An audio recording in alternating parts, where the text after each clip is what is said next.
Morning students. बच्चों, last class में respiration का श्वसन वाला जो चैप्टर था वो अपना पूरा हो गया था। अगला जो अपना चैप्टर होगा पादप कार्यकी का, प्लांट फिजियोलॉजी का, वो है पादप वृद्धि तथा हार्मोन। इसमें हम किसके बारे में पढ़ेंगे? पादप वृद्धि तथा परिवर्धन के बारे में। छोटा सा चैप्टर है बच्चों, जिसमें पहले हम एक भाग तो इसका है वृद्धि, तो इसमें पहले तो हम वृद्धि के बारे में पढ़ेंगे और वृद्धि के बाद जो है वो हम पढ़ेंगे इसमें हार्मोन्स के बारे में। तो अपना चैप्टर हम बच्चों प्रारंभ करते हैं पादप वृद्धि तथा परिवर्धन में। तो सबसे पहले बच्चों हम इसमें पढ़ेंगे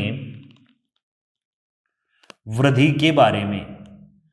सबसे पहले हम इसमें देखेंगे किस बारे में? वृद्धि के बारे में।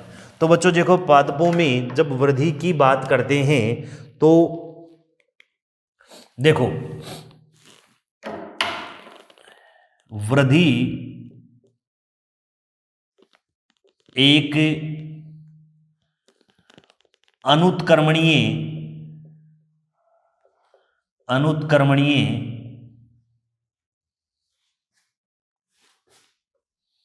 स्थायी परिवर्तन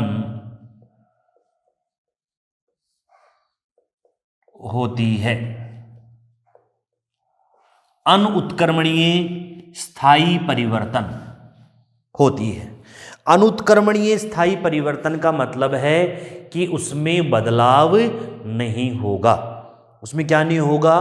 कोई भी चेंज नहीं होगा। हमेशा के लिए उसको वापस आप क्या नहीं कर सकते? रिवर्स नहीं कर सकते, इरिवर्सिबल नहीं है वो।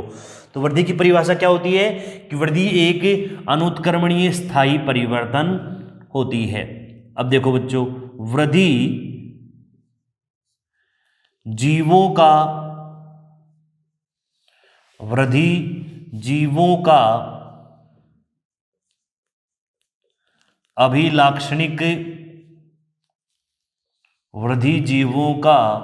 अभिलाक्षणिक गुण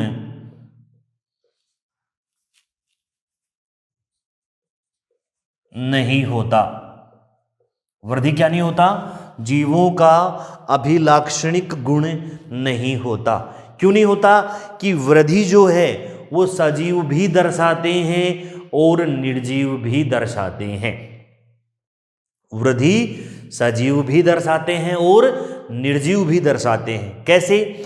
जैसे मिट्टी का टीला होता है, तो मिट्टी के टीले पर जैसे जैसे बाहर की ओर से मिट्टी जमा होती है तो मिट्टी के टीले का आकार बढ़ता जाता है। जैसे जैसे उस पर मिट्टी जमा होती है उसका आकार जो है वो क्या होता जाता है?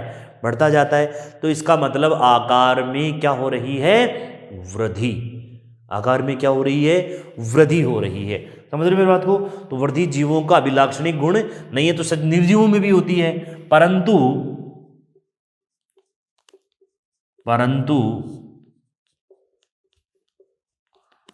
आंतरिक वृद्धि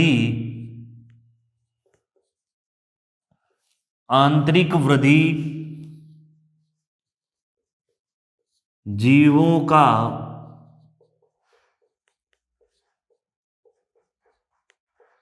अभिलाक्षणिक गुण होता है।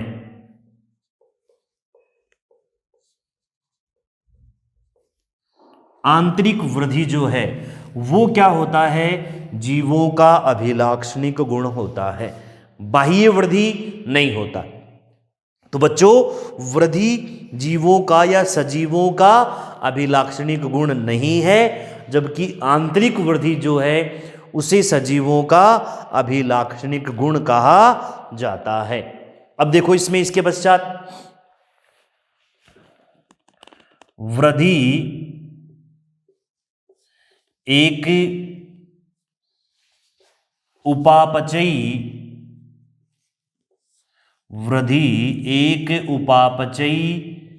प्रक्रिया है। वृद्धि क्या है? एक उपापचयी प्रक्रिया है जिसमें ऊर्जा की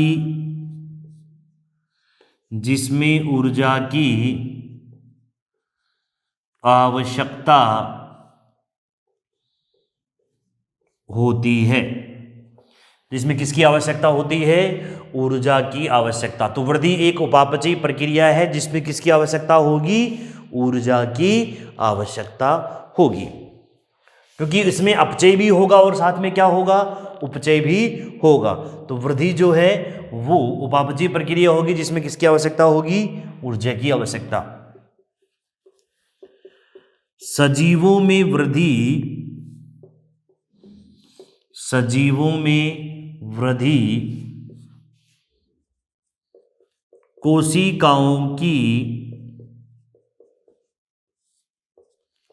कोशिकाओं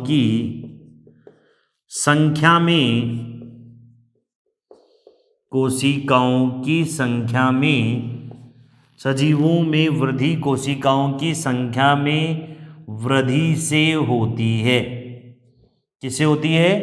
कोशिकाओं की संख्या में वृद्धि से होती है। अब देखो इसके पश्चात जब हम कोशिकाओं की संख्या में वृद्धि होगी तब उसको क्या बोलेंगे हम कि हाँ क्या हो रही है? वृद्धि हो रही है। सजीव का आकार जब बढ़ता है तो किससे बढ़ता है? कोशिकाओं की संख्या में वृद्धि होने से बढ़ता है। अब देखो आगे बात करते हैं तो पादपों में देखो, पादपों में वृद्धि असीमित होती है। पादपों में वृद्धि कैसी होती है? असीमित होती है। अब असीमित वृद्धि होने का कारण क्या है?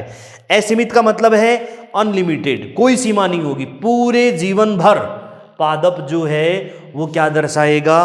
वृद्धि दर्शाएगा। संपूर्ण जीवन में पादप में क्या होगी? वृद्धि होगी, क्योंकि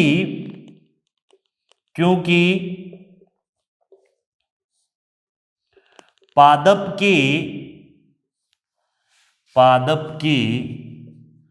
संपूर्ण जीवन काल में,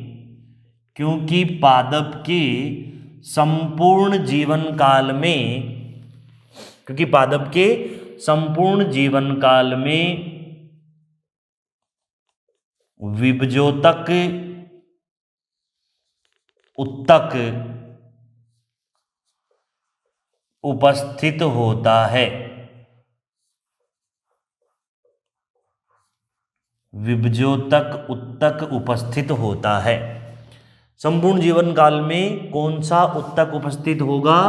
विभजोतक उत्तक उपस्थित होगा। तो संपूर्ण जीवन काल में जब विभजोतक होगा तो इसका मतलब लगातार नई नई कोशिकाएं जुड़ती रहेंगी। क्या होता रहेगा? लगातार नई नई कोशिकाएं जुड़ती रहेंगी। तो उसकी वजह से कोशिकाओं में वृद्धि जो है पादपों में वो वृद्धि कैसी होगी? असीमित होगी। और असीमित होने का कारण क्या होगा? कि उसके संपूर्ण जीवन काल में उसमें क्या उपस्थित होगा? विभजोतक उत्तक उपस्थित होगा। फिर देखो पादपों में वृद्धि का खुला स्वरूप, पादपों में वृद्धि का खुला स्वरूप उपस्थित होता है। पादपों में वृद्धि का कैसा स्वरूप उपस्थित होता है? खुला स्वरूप होता है। अब खुले स्वरूप से क्या मतलब है? कि भी पादपों में वृद्धि का खुला स्वरूप है, इससे क्या मतलब है? इसका मतलब है कि पादप में जीवन पर्यंत नई कोशिकाएं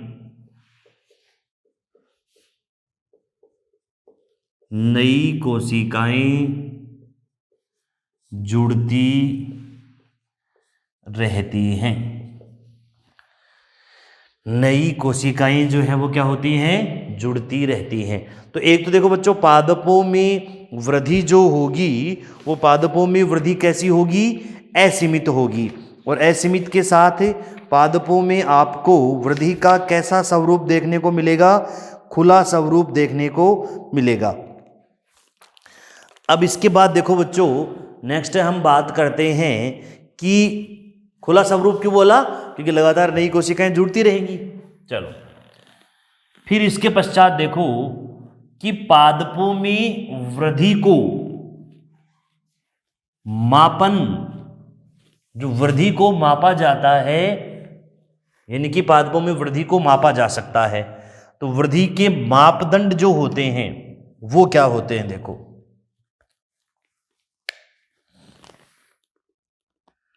वृद्धि के सॉरी वृद्धि के मापदंड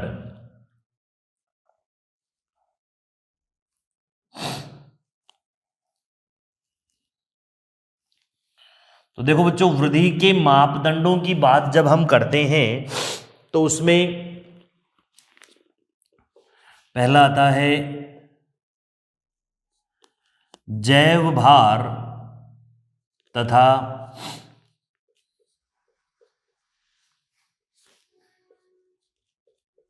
शुष्क भार में वृद्धि। जैव भार तथा शुष्क भार में वृद्धि। जैव भार में वृद्धि और किस में वृद्धि? शुष्क भार में वृद्धि। दूसरा,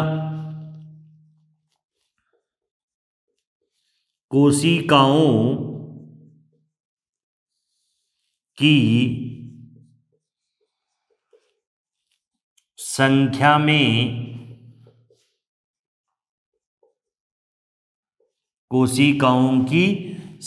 में वृद्धि।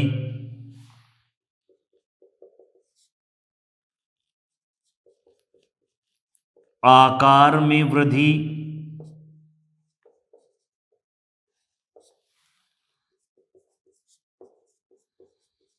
लंबाई में वृद्धि।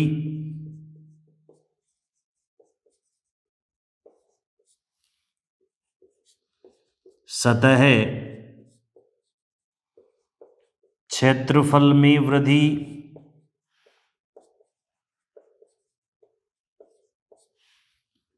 और चौड़ाई में वृद्धि। ये वो विभिन्न मापदंड हैं जिन मापदंडों की सहायता से वृद्धि को मापा जा सकता है। ये सभी अलग अलग मापदंड है। तो देखो बच्चों, जैसे जैसे कोशिकाओं की संख्या बढ़ेगी वैसे वैसे जैव भार और शुष्क भार, यानी कि जब जीव द्रव्य बढ़ेगा तो जैव भार और शुष्क भार में तो डेफिनेटली क्या होगी? वृद्धि होगी। अब बात करें संख्या में वृद्धि की, तो देखो यहां क्या आता है, मक्का में मूल शीर्षस्थ विभजोतक। मक्का में मूल शीर्षस्थ विभजोतक प्रत्येक घंटे में 17,500 नई कोशिकाएं 17,500 नई कोशिकाएं पैदा करता है। कितनी कोशिकाएं पैदा करता है? 17,500 नई कोशिकाएं पैदा करता। तो मक्का में मूल शीर्षस्थ विभजोतक प्रत्येक घंटे में कितनी कोशिकाएं? 17,500। तो यहां बच्चों ये जो वृद्धि हो रही है वो किसमें हो रही है? संख्या में वृद्धि हो रही है। ये वृद्धि किसमें हो रही है? संख्या में वृद्धि। आकार में वृद्धि की बात करें तो तरबूज में एक कोशिका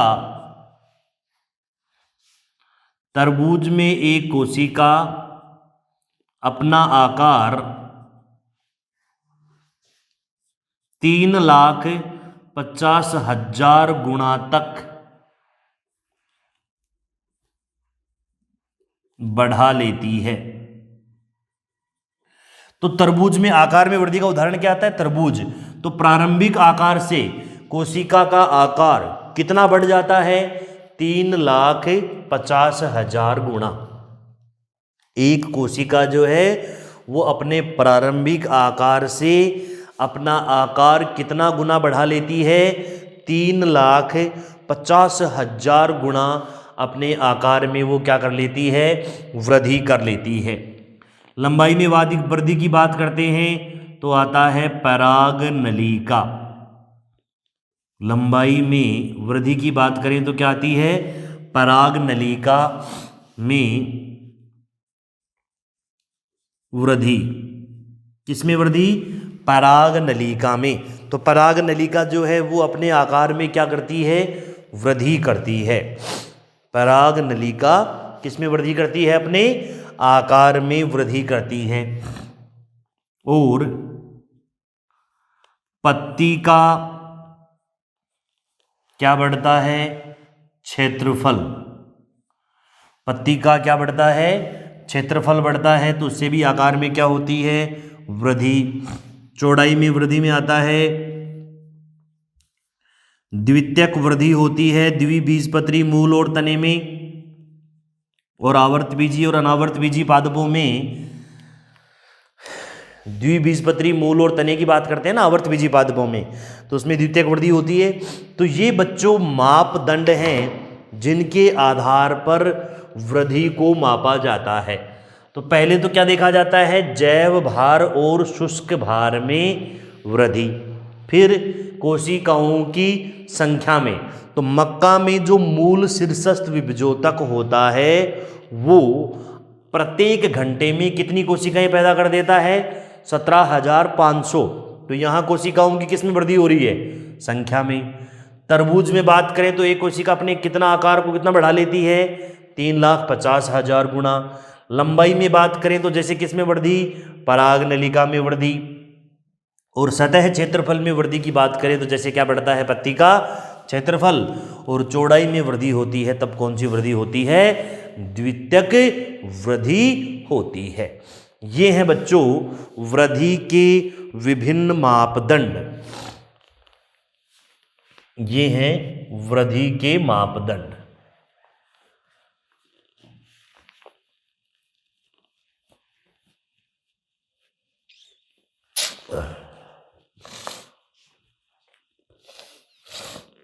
अब इसके पश्चात देखो हम बच्चों बात करते हैं, नेक्स्ट पॉइंट आता है वृद्धि की प्रावस्थाएं।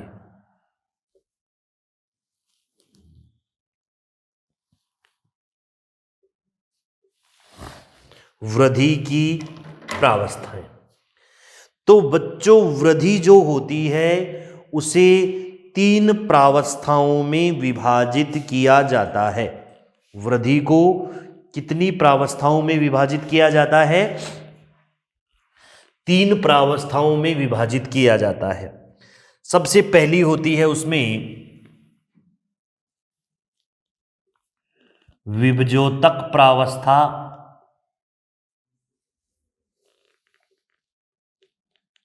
विभजोतक प्रावस्था। दूसरी होती है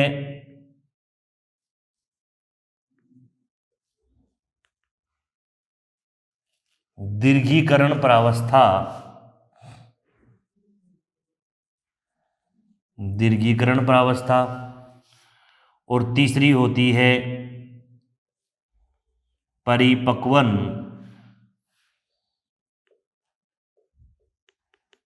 प्रावस्था।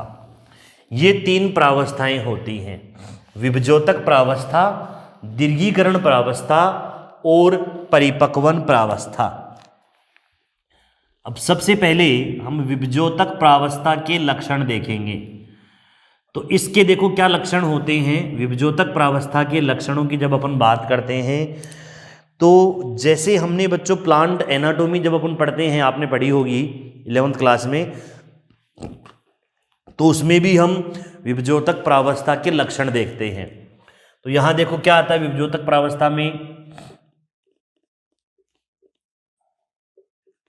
अविभेदित कोशिकाओं का समूह। विभजोतक प्रावस्था में क्या होता है कि विभजोतक अवस्था में जो कोशिकाएं होती हैं उनमें कोशिकाएं कैसी होती हैं, अविभेदित। अविभेदित होने से मतलब है कि वो ना तो कोई विशिष्ट कार्य करती हैं और ना ही वो किसी विशिष्ट संरचना का निर्माण करती हैं। ना तो वो क्या करती हैं, कोई विशिष्ट कार्य करती हैं और ना ही वो किसी विशिष्ट संरचना का निर्माण करती हैं। फिर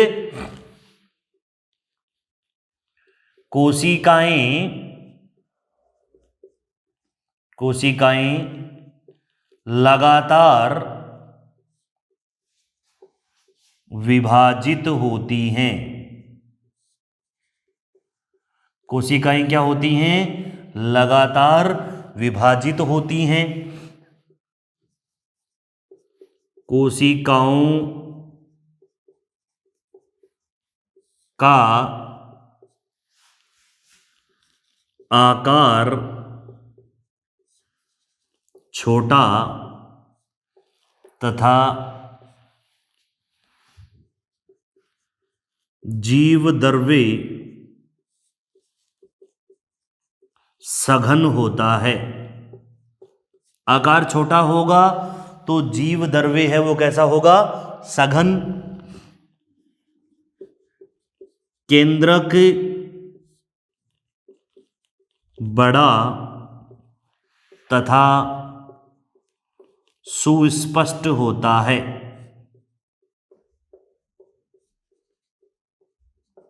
केंद्रक क्या होता है, बड़ा तथा सुस्पष्ट होता है। केंद्रक बड़ा होता है और क्या होता है, सुस्पष्ट होता है। और लक्षण देखें तो माइटोकॉन्ड्रिया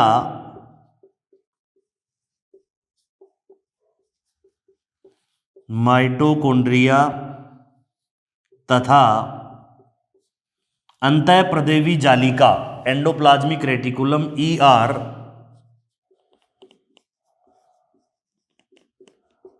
अविकसित होते हैं। माइटोकॉन्ड्रिया तथा ER जो है वो क्या होते हैं, अविकसित होते हैं। और हरित लवक भी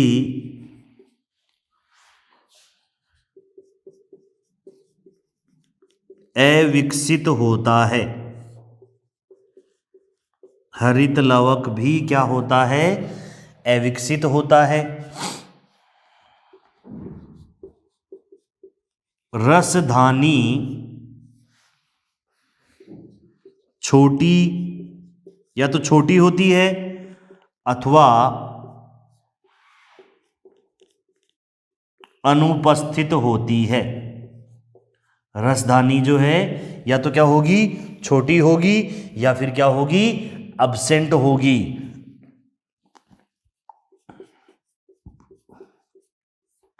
भोजन का संग्रहण नहीं होता।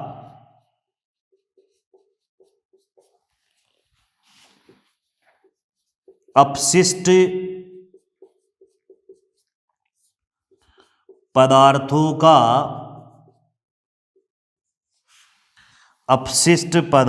का संग्रहण भी नहीं होता। क्या नहीं होता, अपशिष्ट पदार्थों का संग्रहण भी नहीं होता। और लास्ट, कोशिका भित्ति पतली कोशिका भित्ति पतली, लचीली तथा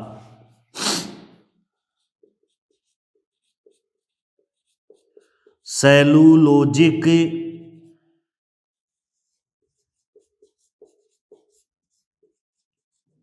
होती है।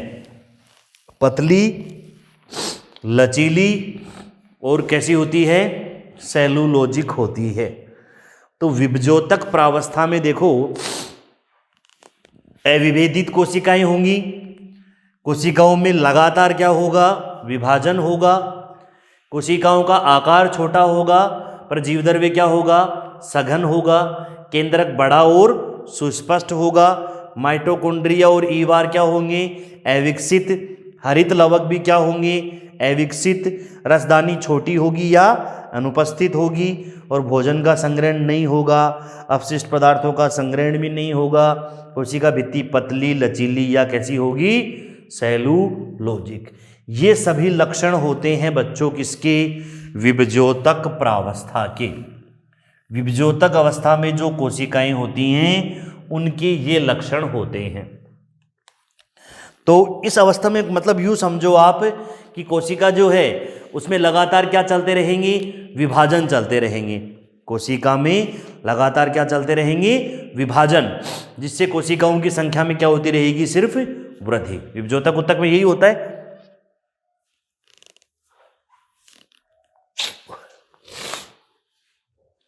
अब बात करते हैं दीर्घीकरण प्रावस्था की। तो इसमें क्या होता है? कोशिका भित्ति पर जमाव बढ़ता है। कोशिका भित्ति पर क्या होता है? जमाव बढ़ता है। रसधानी भवन होता है। मतलब रसधानी भवन मतलब रसधानी का आकार बढ़ता है। रसधानी का आकार बढ़ता है। कोशिका भित्ति पर जमाव बढ़ता है तो कोशिका का, यूं मान लो आपकी कोशिका का आकार बढ़ता है। किसका आकार बढ़ता है? कोशिका का आकार बढ़ता है। अब एक नोट डाल रहे हैं बच्चों, वो यहां जरूर याद रखना कि पादपों में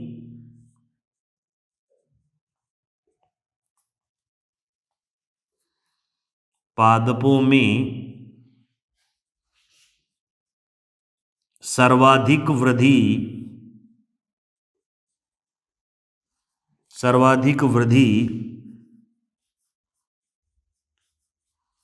दीर्घीकरण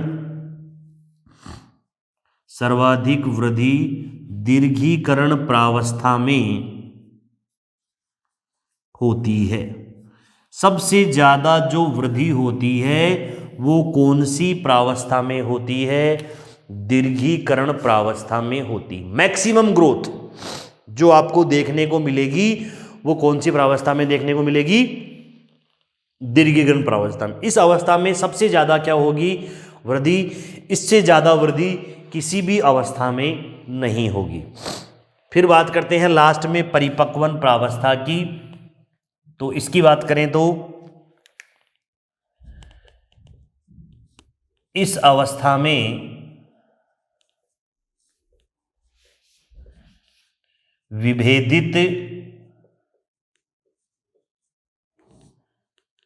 विभेदित कोशिकाएं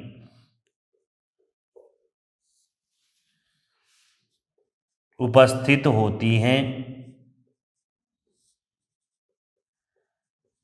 विभेदित कोशिकाएं उपस्थित होती हैं। कोशिकाएं किसी विशिष्ट कार्य या संरचना निर्माण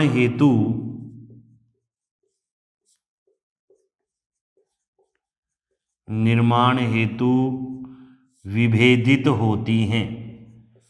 किसी कार्य या संरचना निर्माण हेतु कोशिकाएं क्या होती हैं? विभेदित। कोशिकाएं किसी विशिष्ट कार्य या संरचना निर्माण हेतु क्या होती हैं? विभेदित होती हैं। इस अवस्था में कोशिकाएं स्थायी या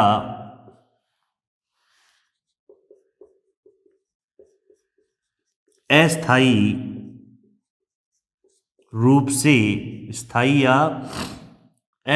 रूप से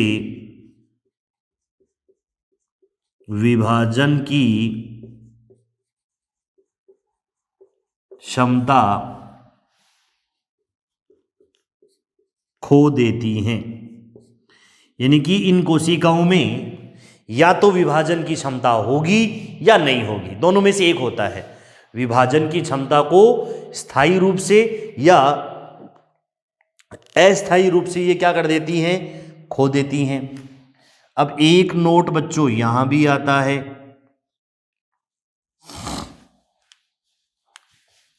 पादप में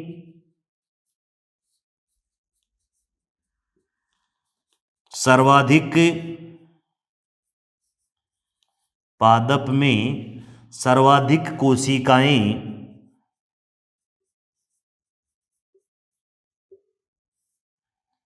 कोशिकाएं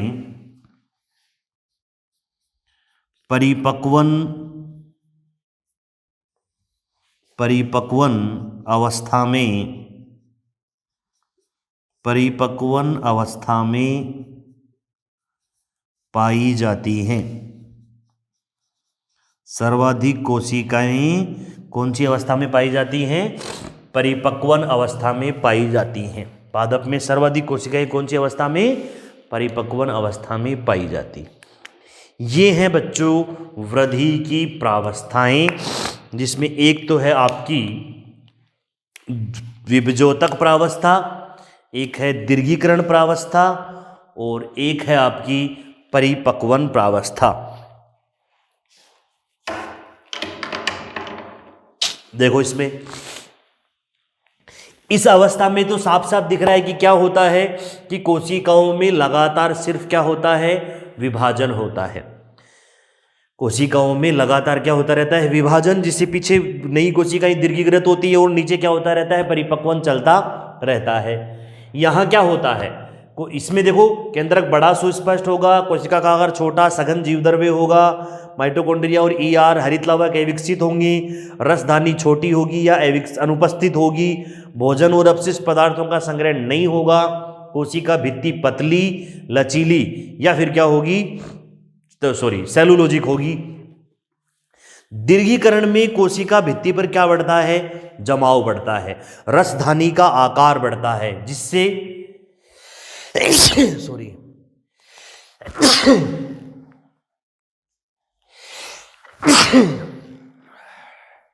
राम। रसधानी का आकार बढ़ने से कोशिका का आकार बढ़ेगा। तो पादपों में सर्वाधिक वृद्धि जो आपको देखने को मिलेगी वो कौन सी अवस्था में मिलेगी? दीर्घीकरण प्रावस्था में देखने को मिलेगी। परिपक्वन प्रावस्था की बात करते हैं तो इसमें विभेदित कोशिकाएं होंगी जो किसी विशिष्ट कार्य या संरचना का निर्माण करती हैं। इस अवस्था में कोशिकाएं स्थायी या अस्थायी रूप से विभाजन की क्षमता को खो देती हैं। और सर्वाधिक कोशिकाएं किस अवस्था में पाई जाती हैं? परिपक्वन अवस्था में। अब देखो वृद्धि को, ये तो है वृद्धि की प्रावस्थाएं।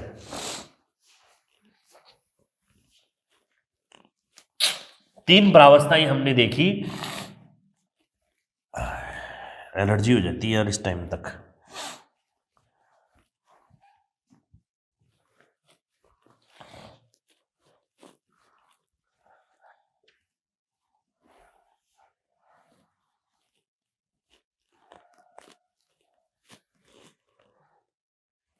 अब देखो यहां वृद्धि का मापन। तो वृद्धि का मापन एक तो होता है प्रत्यक्ष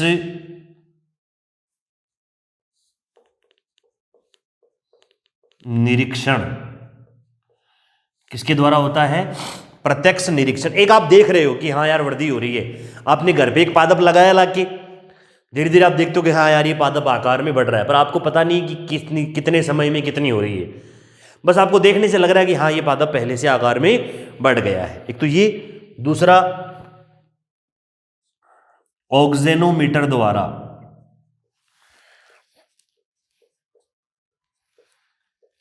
बस नाम याद रखना है। और तीसरा क्रिस्कोग्राफ द्वारा। किसके द्वारा? क्रिस्कोग्राफ द्वारा, ऑक्सेनोमीटर द्वारा और प्रत्यक्ष निरीक्षण। क्रिस्कोग्राफ की खोज की थी सर जेसी बोस ने। क्रिस्कोग्राफ जो है इसकी खोज किसने की थी? सर जेसी बोस ने। तो ये बच्चों आते हैं वृद्धि के मापन में। तो पहले अपने देखा इस चैप्टर, आज के लेक्चर में हमने कौन सा चैप्टर स्टार्ट किया है? पादप वृद्धि तथा परिवर्धन। तो इस लेक्चर में हमने देखा कि वृद्धि के लक्षण क्या होते हैं, फिर वृद्धि के मापदंड क्या होते हैं, कि किन मापदंडों के आधार पर वृद्धि को मापा, जैसे जैव भार और शुष्क भार में वृद्धि, संख्या में वृद्धि, आकार में वृद्धि, लंबाई में, सतही क्षेत्रफल में और चौड़ाई में वृद्धि। ये तो मापदंड है। फिर हमने 3 प्रावस्थाएं देखी, मेरिस्टेमेटिक विभजोतक प्रावस्था, इलोंगेशन जोन दीर्घीकरण प्रावस्था, इलोंगेशन फेज मैचुरेशन फेज, परिपक्वन प्रावस्था। सर्वाधिक वृद्धि किस प्रावस्था में होती है? दीर्घीकरण प्रावस्था में। और पादप में सर्वाधिक कोशिकाएं किस अवस्था में पाई जाती हैं? परिपक्वन प्रावस्था में। आप देख लो एक पादप की तरफ, तो सर्वाधिक पत्तियां परिपक्व हैं, तना परिपक्व है, मूल का अधिकतर भाग परिपक्व है। तो सर्वाधिक कोशिकाएं किस अवस्था में मिलेंगी? परिपक्वन प्रावस्था में। फिर ये मापन देखा। अगले लेक्चर में हम मिलेंगे वृद्धि के प्रकारों के साथ। ठीक है, तब तक के लिए टाटा बाय बाय।